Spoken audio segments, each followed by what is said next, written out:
Today's Ask Me Anything goes out to John Walters, who says, we're about to rescue two 2.5-year-old shepherds. They have come from deplorable conditions, including feeding off dead dogs, a Georgia puppy mill with over 100 dogs in cages. Are we stupid? No. You're leading way too much with your heart. No, seriously, how do we deal with the opposite of aggressive?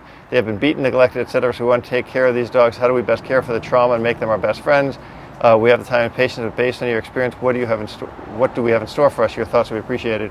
Well, first of all, I think you're going to have a huge problem because you're taking two dogs that are not going to bond with anybody because they're going to bond with each other because they've been together. So it'd be better to separate them out. I know it sounds really cruel, but that's what I would try to do. Or I would give them some independent time because they're so needy, they're going to be dependent on each other. That's all they have to cling to. It's all they can remember from.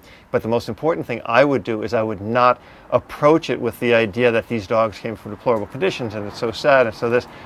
Once they leave those conditions, I would wipe that slate clean, right? People always do that. They rescue dogs. They say, oh, I think the dog was beaten, and I think that, and all these I think, somewhat subconsciously or etherically puts that back into the dog, and they remember that and remember it because they're kind of reminded of it on a kind of a ethereal level, not a real. You're not reminding them of it by telling them, but I never ever let dogs remember the bad things in their life, whether it's a condition they came from or something bad that happened. We always move past it. We live in the present. Everything is good. Everything is positive, and that's what you're going to need to do with these dogs. So, it's great that you're doing this. I think it's a lot of work. I think these kind of dogs are really, really damaged. So, and just because they're really soft and easy now does not mean they won't change. So be aware of that. These dogs have the potential to be super nice dogs or super aggressive and dominant dogs.